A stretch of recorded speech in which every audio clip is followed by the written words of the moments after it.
நம்முடைய போராளி மீடியா நேயர்கள் அனைவருக்கும் வணக்கம். நம்முடைய போராளி மீடியாவின் அரசியல் கோமாளியல் நிகழ்ச்சிக்கு கலந்துரையாடல் நடத்துவதற்கு பாட்டாளி மக்கள் கட்சியின் தெற்கு மேற்கு மண்டல பொறுப்பாளர், கரூர் மாவட்டத்தின் செயலாளர் நம்மோடு இணைந்திருக்கிறார். இவரோடு இன்றைக்கு நாம் விவாதம் நடத்த இருக்கிறோம். அனைவருக்கும் வணக்கம். இப்ப என்ன ஒரு முக்கியமான செய்தின்னு கேட்டீங்கன்னா, நேற்று விழுப்புரத்துல பாட்டாளி மக்கள் கட்சியின் செயல் தலைவர் அன்புமணி ராமதாஸ் அவர்கள் ஒரு பெரிய கூட்டத்தை திரட்டி வன்னியர்களுடைய இடஒதுக்கீட்டுக்காக ஆர்ப்பாட்டம் நடத்தி இருக்கிறார். கிட்டத்தட்ட அந்த ஆர்ப்பாட்டம் வெற்றி பெற்றது. அந்த கோரிக்கை வெற்றி பெறுமா வெற்றி பெறாதா என்பது இன்னும் புரியாத புதிராகவே இருக்கிறது. இப்படிப்பட்ட சூழ்நிலையில் ஏற்கனவே பாட்டாளி மக்கள் கட்சியின் நிறுவனர் தலைவர் மருத்துவர் ஐயா அவர்கள் திருவண்ணாமலையில் உழவர் பேரியக்க மாநாட்டை நடத்தினார். மகாபலிபுரத்தில் வன்னிய இளைஞர் பெருவிழாவை நடத்தினார். ஒரு ஆண்டு முடிவதற்குள்ளாக அடுத்து பூம்புகாரில் வன்னிய மகளிர் பெருவிழா மாநாட்டை ஆகஸ்ட் 10 நடத்துகிறார். தமிழ்நாட்டில் இந்தியாவில் எத்தனையோ அரசியல் கட்சிகள் இருக்கிறது. எந்த அரசியல் கட்சிகளும் பாட்டாளி மக்கள் கட்சியை போல, பாட்டாளி மக்கள் கட்சியின் நிறுவனர் தலைவர் மருத்துவர் ஐயா அவர்களைப் போல எந்த ஒரு அரசியல் கட்சியும் தொடர்ந்து இந்த மகளிர் பெருவிழா மாநாட்டை நடத்தவில்லை. இந்த மாநாடு நடத்துவதற்கான முக்கிய நோக்கம் என்ன? முதல்ல ஒரு மாநாட்டை விட்டுட்டீங்க, சோழமண்டல மாநாடு. சோழமண்டல மாநாடு விட்டுட்டீங்க. ஆமா ஆமா, நடக்கிறது நாலாவது மாநாடு நடக்க போறது. தமிழின போராளி மருத்துவர் ஐயா அவர்கள் ஒரு மக்கள் தலைவர், எல்லாருமே மக்கள் தலைவர் தனக்கு சொல்லிக்கிட்டா கூடி உண்மையான மக்கள் தலைவர், மக்கள் திரள் தலைவர், மக்கள் வெள்ளத்துல மக்கள் கடல் அலையில நீந்தக்கூடிய அளவுக்கு ஒரு மக்கள் தலைவர் இருக்காருன்னா அது இந்தியாவிலேயே நம் தமிழின போராளி சமூக நீதி காவலர் மருத்துவர் ஐயா தான்.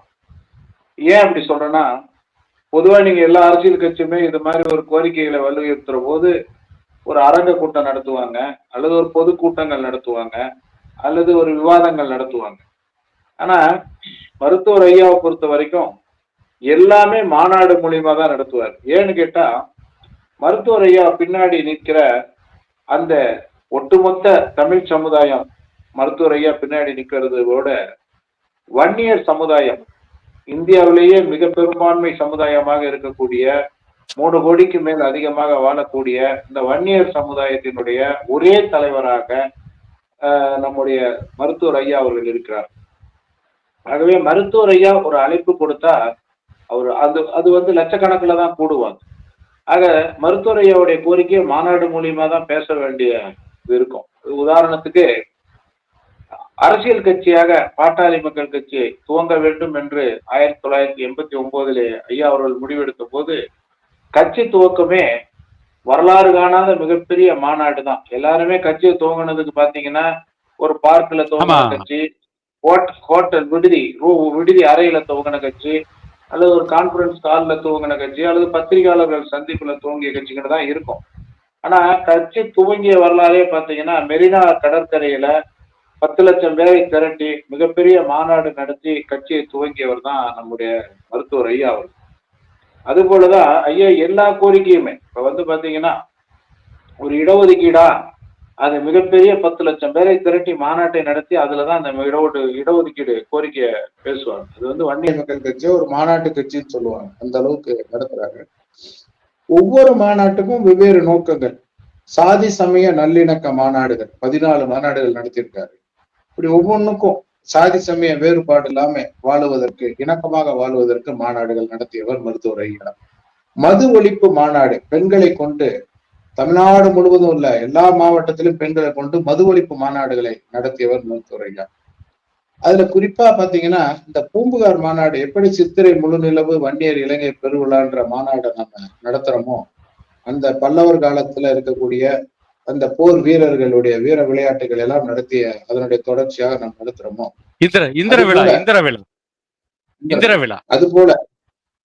அது போல பூம்புகார்ல வந்து பெண்களின் உரிமையை பெற்றெடுக்கின்ற, பெண்களுக்கு விழிப்புணர்வு ஏற்படுத்துகின்ற, பெண்களுக்கு பெண்கள் தான் அனைத்து சக்தியும் ஆக்கக்கூடிய சக்தி, எல்லா சக்தியுமே பெண்கள் தான். நல்லவைகளை ஆக்குபவர்கள், தீமைகளை அழிப்பவர்கள் என்ற எல்லா சக்தியும் கொண்ட அந்த பெண்களுக்கான உரிமைகளை பெற வேண்டும் என்பதற்காக பூம்புகாரிலே மாநாடுகளை நடத்துவது மருத்துவர் ஐயா அவர்களுடைய வழக்கம். இப்பொழுது எதிர்வரும் ஆகஸ்ட் 10 கூட பல லட்சம் பெண்களை திரட்டி மஞ்சள் சீருடையிலே போர்க்குணத்தோடு அணிவகுத்து அவர்களுடைய உரிமைகளை, அவர்களுடைய கல்வி உரிமையை, அவர்களுடைய வேலை வாய்ப்பு உரிமையை, அவர்களுடைய பொருளாதார உரிமையை, அவர்களுடைய அரசியல் உரிமைகளை, அவர்களுக்கு ஏற்படுகின்ற இன்னல்களை போக்குகின்ற, அவர்களை பாதுகாக்கின்ற அனைத்து உரிமைகளையும் அவர்களுக்கு மீட்டெடுப்பதற்காக மருத்துவர் ஐயா அவர்கள் இப்பொழுது மாநாடு இந்த ஆண்டிலே 4வது மாநாடாக அதை அறிவித்திருக்கிறார்கள். தமிழ்நாடு முழுவதும் இரண்டாவது இன்னொன்னு அது உத்தரப்பிரதேச மாநிலத்தினுடைய சாம்பல் பள்ளத்தாக்கின் முடிசூடா ராணியா இருந்த பூலன் தேவி, அவருடைய பெயர் பூலன் தான். அவரை முன்னேறிய சமூகத்தை சார்ந்த ஒரு 9 பேர் நினைக்கிறேன் பொதுமக்கள் மத்தியிலேயே பாலியல் வன்கொடுமைக்கு ஆளாக்குனாங்க. பாலியல் வன்கொடுமைக்கு ஆளாக்கின பின்னால்தான் பூலான் தேவி ஆகிறார். அதுக்கப்புறம் தான் துப்பாக்கி தூக்கி அந்த 9 பேரையும் மக்கள் முன்னாலேயே சுட்டு கொண்டுட்டு இறுதி வரை சாம்பல் பள்ளத்தாக்கின் முடிசூடா ராணியா இருந்தாங்க. அந்த பூலன் தேவிய கூப்பிட்டு இந்தியாவில் எந்த மாநிலங்களும் பெண்களுக்காக போராடுறன்னு சொல்ற எந்த அரசியல் கட்சிகளும் எந்த மாநிலங்களும் பூலான் தேவியை அழைத்து பாலியல் வன்கொடுமைக்கு எதிராக எப்படி போராட வேண்டும் என்று தமிழ்நாட்டில் பெண்களுக்கு ஒரு வகுப்பு எடுத்தவரே டாக்டர் ஐயா தானே. அதாவது பாதிப்புகள் உலகத்துல எல்லாருக்கும் வரும். அது ஆண்களோ பெண்களோ சிறுமிகளோ பெரியவர்களோ பணக்காரர்களோ ஏழைகளோ நடுத்தர வர்க்கத்தினரோ உழைக்கின்ற மக்களோ விவசாயிகளோ தொழிலாளிகளோ பாட்டாளி வர்க்கமோ அனைவருக்கும் பாதிப்புகள் வரும். ஆனால் அந்த பாதிப்புகளை எப்படி எதிர்கொண்டு ஜெயிக்கிறார்கள், மற்றவர்களுக்கு எப்படி உதாரணமாக தனது வாழ்க்கையை மாற்றி காட்டுகிறார்கள் என்பதில் தான் போராளிகளுடைய வாழ்க்கை அமைந்திருக்கிறது. அதைதான் நான் சொல்ல வந்தேன். அது ஏன் பூம்புகார்ல தேர்ந்தெடுத்திருக்கோம்னா, கண்ணகி வாழ்ந்த மண் பூம்புகார், கண்ணகியோட மண். முதலில் இந்த உலகத்தில் ஒரு அரசனை எதிர்த்து நீதி கேட்ட ஒரு பெண் அப்படின்னு பார்க்கும்போது அது கண்ணகி தான். நம்ம வரலாற்றுல பார்க்கிறோம். ஒரு தன்னுடைய கணவனுக்கு இணைத்த கொடுமையை, அந்த தவறான தீர்ப்பை எதிர்த்து, இது இந்த ஆட்சி காலம் கிடையாது, மன்னர் ஆட்சி காலம். இப்ப நம்ம ஜனநாயக ஆட்சி காலத்திலேயே ஆட்சியாளர்கள் மன்னர் தண்டனை எல்லாம் கொடுத்துக்கிட்டு பொய் வழக்குகள் போடுகின்ற இந்த காலம். அது அவர் மன்னனே கடவுள், அவர் என்ன வேணாலும் செய்யலாம், என்ன தீர்ப்பும் சொல்ல முடியும். அனைத்து அதிகாரம் படைத்த மன்னனை எதிர்த்து அடுத்த வினாடி தனக்கு உயிர் போய்விடும். மன்னனை எதிர்த்து பேசினால் மரண தண்டனை என்று தெரியும். ஆனால் அதை பற்றியெல்லாம் கவலைப்படாமல் தன்னுடைய போராட்ட குணத்தால் தன்னுடைய வாதத்தை எதிர்வைத்து வாதாடிய அந்த கண்ணகி பிறந்த மண் பூம்புகார். அது இப்பொழுது அதே போல் அதுல இன்னொரு செய்தி என்னன்னா, அதாவது இன்றைக்கு இருக்கின்ற ஆட்சியாளர்கள் ஜனநாயகவாதிகள்னு சொல்றாங்க, ஆனா சர்வாதிகாரிகளா இருக்கிறாங்க. ஆனா சர்வ அதிகாரம் படைத்த பாண்டிய மன்னன் நெடுஞ்செழியன், அவன் வாள் எடுத்தா உலகமே நடுங்க. ஏன்னா ஆரிய படை கடந்த நெடுஞ்செழியன். அவனுடைய அரச சபையில, மன்னர்களுடைய சபையில ஒரு சின்ன பெண், ஒரு வணிக குடும்பத்தை சார்ந்த கண்ணகி, ஒரு பெரிய அரச குடும்பத்து பெண் இல்ல. அந்த கண்ணகிக்கோட நீதி கேட்பதற்கு அந்த அரச சபையில அனுமதி கொடுத்தார். தான் நீதி தவறிட்ட உடனே அந்த தண்டனைய மன்னனே ஏத்துக்கிட்டார். அது ஒரு பக்கம் இருந்தாலும் கூட கண்ணகிய நீதி கேட்க அனுமதிச்சாங்க. ஆனா அதுவரை கண்ணகி பேசாம மடந்தையாதான் இருந்தா. கணவன் மாதவி வீட்டுக்கு போனாரு, தன்னுடைய செல்வங்களை கொடுத்தாரு. அன்னைக்கெல்லாம் அமைதியா இருந்த கண்ணகி கூட கணவன் கொலை செய்யப்பட்டது கூட வருத்தப்படல. கணவன் மீது அபாண்டமாக திருட்டு பழி சுமத்தி கொலை பண்ணியிருக்காங்க. அதுக்காக தான் கண்ணகி பாண்டிய மன்னனுடைய அரசவையில போய் நீதி கேட்டான். நீதி வலுவா நெடுஞ்செழியன் வளையாத செங்கோல் வளைந்து விட்டது. அதைத்தான் எதிர்த்து அவன் போராடுறான். ஒரு அரச சபையில அங்க இருக்கக்கூடிய மந்திரிகள், ஒரு அரசருக்கு கீழே இருக்கிற சிற்றரசர்கள் கூட மன்னர் முன்னால் பேசப்பட்டாங்க. ஒரு அரசர்கள் முன்னால் சிற்றரசர்கள் கூட பேச தயங்குகின்ற அந்த சூழலில் நீங்க சொல்ற மாதிரி ஒரு வணிக குடும்பத்தில் வந்த பெண், அதுவும் வாழ்க்கையில் வணிக செய்ய முடியாமல் அவங்க ஒரு சூழ்நிலையில் பாண்டிய நாட்டை நோக்கி சென்று, சொல்லப்போனால் நாடு விட்டு நாடு சென்று வாழுகின்ற போது அந்த நாட்டு மன்னனையும் தன்னுடைய நீதிக்காக, அந்த இடத்தில் நம்ம வந்து நீதிக்காக போராடுகின்ற அந்த குணத்தை பார்க்க வேண்டும். பெண்கள் போராடுங்க. அப்பேற்பட்ட அந்த கண்ணகி பிறந்த மண் அந்த பூம்புகாரிலே தான் பெண்களினுடைய உரிமையை மீட்டெடுக்க வேண்டும் என்பதற்காக நம்முடைய பெண்ணின காவலர், தமிழின போராளி, சமூக நீதி காவலர் மருத்துவர் ஐயா அவர்கள் ஒவ்வொரு ஆண்டும் இந்த பெண்ணின் உரிமைக்காக அந்த மாநாடுகளை நடத்தி வந்தார்கள்.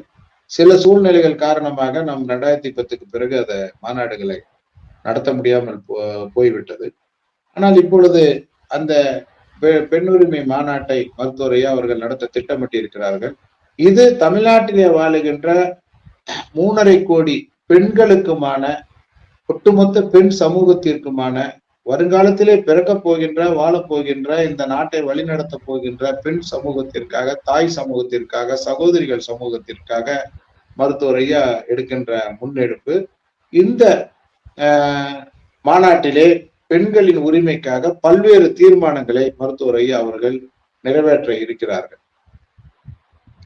இதுல இன்னொரு முக்கியமான செய்தி என்னன்னா, தமிழ்நாட்டில் இருக்கின்ற திரைப்பட உலகம், குறிப்பா வந்து பல திரைப்படங்கள் பெண்களை வந்து வெறும் போக பொருளாக மட்டும்தான் காட்டிட்டு இருக்காங்க. பெண்களை வந்து சமூக அவலங்களுக்கு எதிராக போராடுவதாக பெண்களை காட்டுவது இன்னைக்கு கிட்டத்தட்ட திரைப்படத்திலேயே இல்ல. ஒரு காலத்தில் வந்து பெண்கள் வந்து சமூக அவலத்திற்கு எதிராக போராடுவதாக ஒரு சில திரைப்படங்கள் வந்தது. இன்னைக்கு முழுக்க முழுக்க பெண்களை வந்து ஒரு கவர்ச்சி பொருளாக, ஒரு போக பொருளாக, அவர்களை வந்து இன்னும் சொல்ல போனால் வந்து ஒரு உரித்த கோழியை போலதான் இன்னைக்கு திரைப்படங்கள் காட்டிட்டு இருக்கு. இப்படிப்பட்ட சூழ்நிலையில இந்த பூம்புகார் மகளிர் மாநாடு நடத்தப்படுவதற்கு சில நாட்களுக்கு முன்புதான் ரஜினிகாந்தோடைய பாபா படம் வெளிவரும். அன்னைக்கு என்ன தமிழ்நாட்டில இருந்த அரசியல் சூழ்நிலைன்னு கேட்டா, ரஜினிகாந்தோடைய போயஸ் தோட்டத்திற்கு படையெடுக்காத அரசியல் தலைவர்களே கிடையாது டாக்டர் ஐயாவை தவிர. மத்த அத்தனை தலைவர்களும் ரஜினிகாந்த் நம்பிதான் அரசியல் நடத்தினாங்க. ஏன் வந்து ஜெயலலிதா வந்து தோற்ற அந்த தோல்வி கூட ரஜினிகாந்தோடைய பங்களிப்பும் இருக்கு அப்படின்னு ஒரு சூழ்நிலை இருக்கு.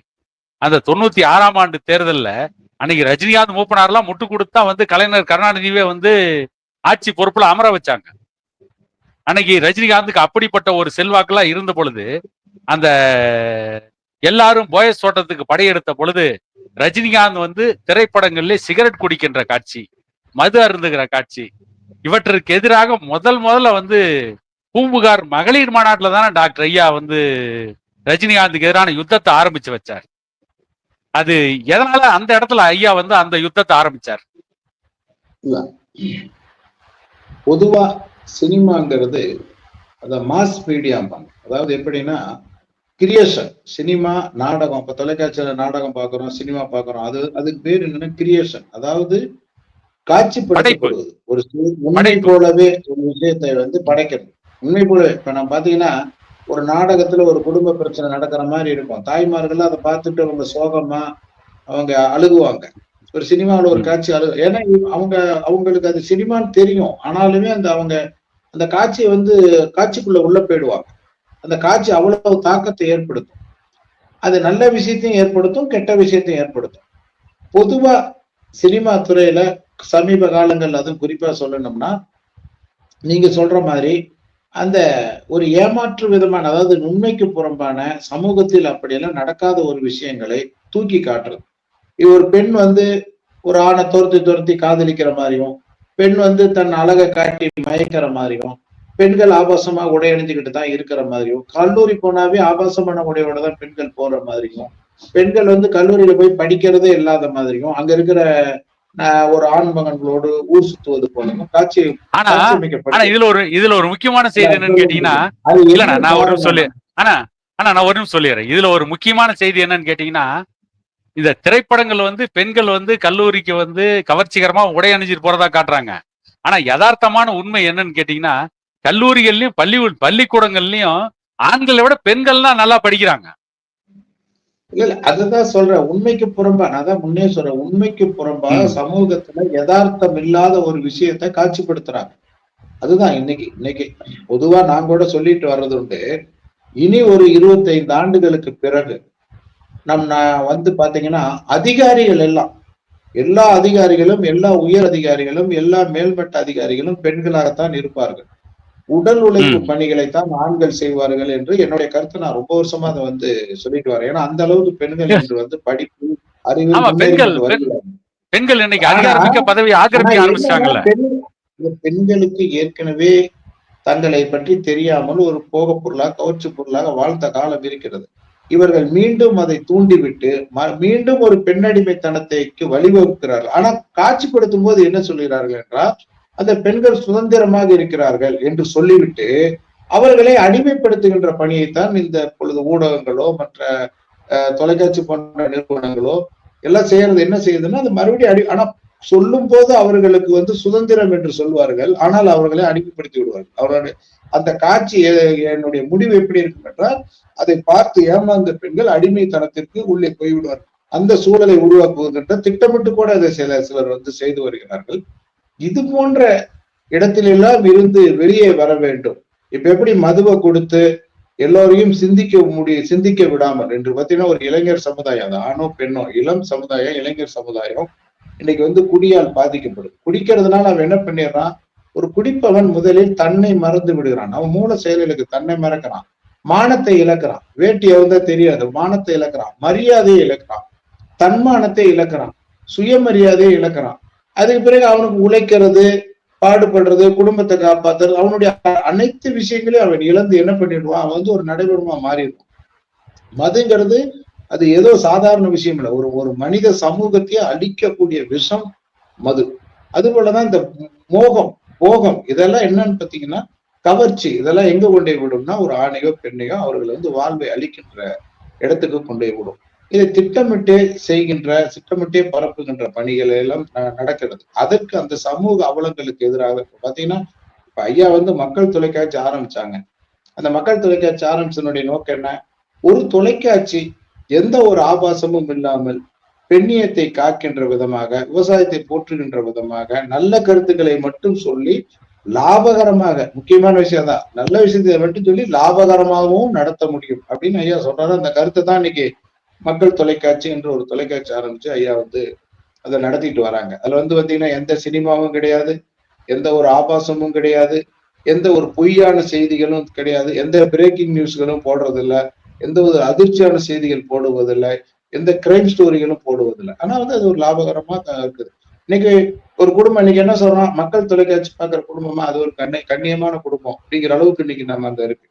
அது மாதிரி சினிமா துறையும் ஒரு சிலர் நல்ல இயக்குனர்கள் நல்ல குடும்ப படங்களை எடுக்கிறாங்க. அவங்கள நம்ம பாராட்டணும். அவங்க நல்ல குடும்ப கதை. அதுக்கு பாத்தீங்கன்னா 1 கோடி ரூபாய் கூட தேவை இருக்காது. 50 லட்சம் 30 லட்சத்துல படம் எடுத்து அந்த படத்தை நல்லா வெளியிடுறாங்க. 1 கோடி ரூபாய்க்குள்ளேயே பட்ஜெட் படத்தை எடுத்துக்கிறாங்க. அந்த படம் நல்லா ஓடும். நீங்க கடந்த காலத்துல விசுவலா படம் எத்தனை படம் எடுத்திருக்காரு நீங்க பார்த்திருக்கீங்க.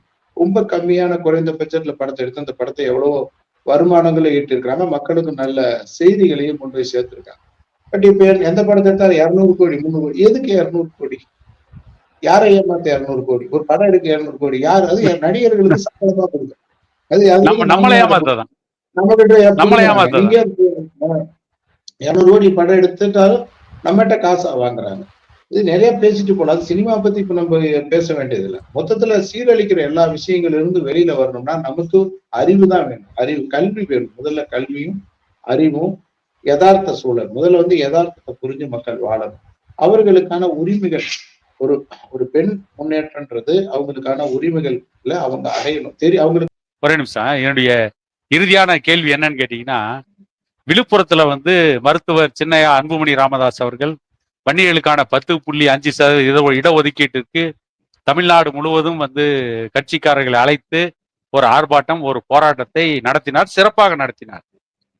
அந்த போராட்டத்திற்கு மருத்துவர் ஐயா, தமிழின போராளி, பாமக நிறுவனர் மருத்துவர் ஐயாவால் நியமனம் பெற்ற பல பொறுப்பாளர்கள் அவங்களே அன்புமணி அவர்களுடைய போராட்டத்திற்கு ஆட்களை அனுப்பியிருக்காங்க.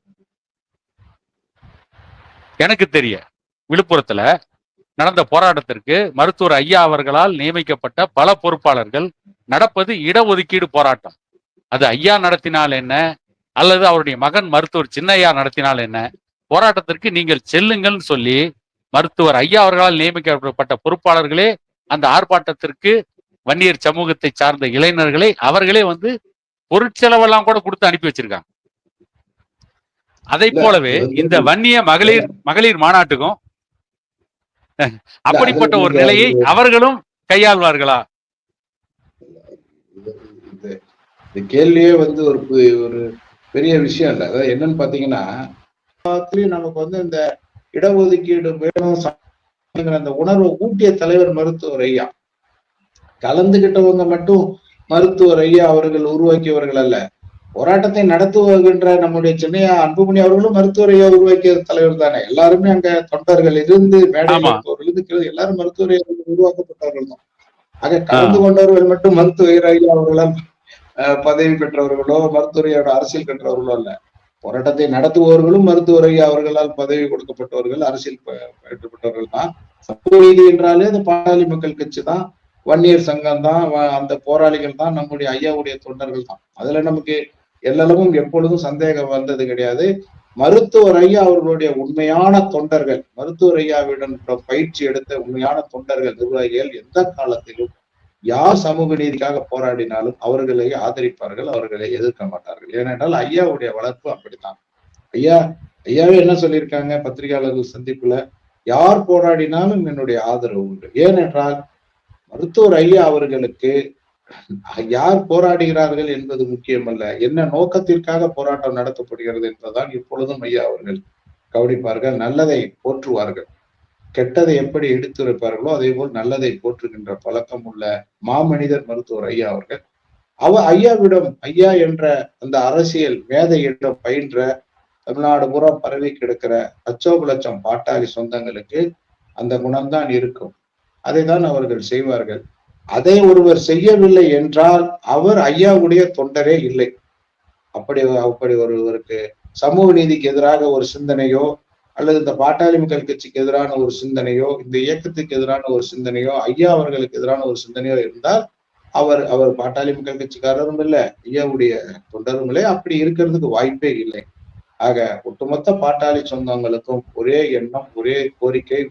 ஐயா மருத்துவர் ஐயா அவர்களுடைய கொள்கைகளான இடஒதுக்கீடு, சமூக நீதி, மது ஒழிப்பு, பெண் அடிமைத்தனத்துக்கு எதிராக போராடுவது, கனிம வள சுரண்டலுக்கு எதிராக போராடுவது, அதே போல் வந்து விவசாயிகளுக்கான பாதுகாப்பு, இலவசமான கல்வி, சமமான கல்வி, நியாயமான கல்வி, ஒரு சுமையில்லாத கல்வி. இது வந்து கொள்கைகள் தான் முக்கியம், கோட்பாடுகள் தான் முக்கியம். ஐயா அப்படித்தான் நம்மளை உருவாக்கியிருக்காரு.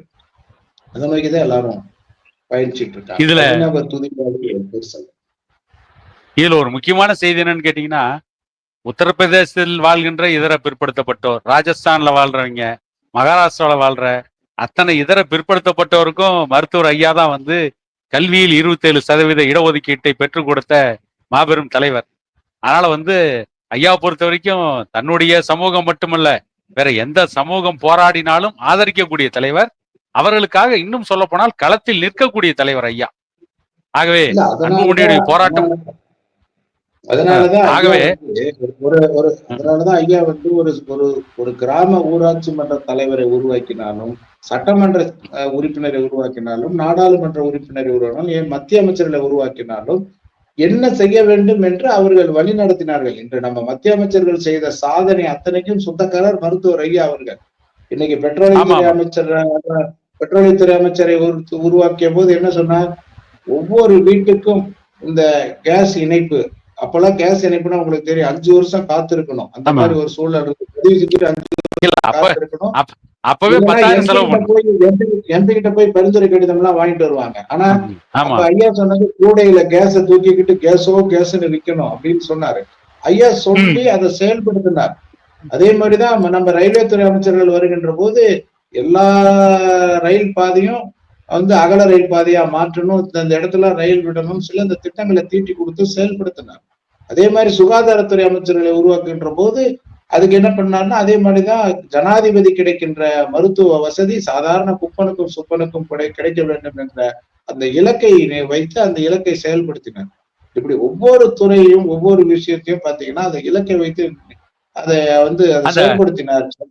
இவ்வளவு நேரம் வன்னியர்களுக்கான இடஒதுக்கீடு போராட்டம் விழுப்புரத்தில் பாட்டாளி மக்கள் கட்சியின் செயல் தலைவர் அன்புமணி ராமதாஸ் அவர்கள் தலைமையில் நடந்த அந்த போராட்டமாகட்டும் அல்லது அடுத்து பூம்புகாரிலே நடைபெற இருக்கின்ற வன்னிய மகளிர் பெருவிழாவாகட்டும், இரண்டும் மிகப்பெரிய வெற்றி பெற வேண்டும் என இந்த நேரத்தில் கூறிக்கொண்டு, இவ்வளவு நேரம் அண்ணன் பாஸ்கர் அவர்கள் அவருடைய நேரத்தை ஒதுக்கி நம்மோடு கலந்துரையாடல் நிகழ்ச்சியில் கலந்து கொண்டதற்கு மிக்க நன்றி.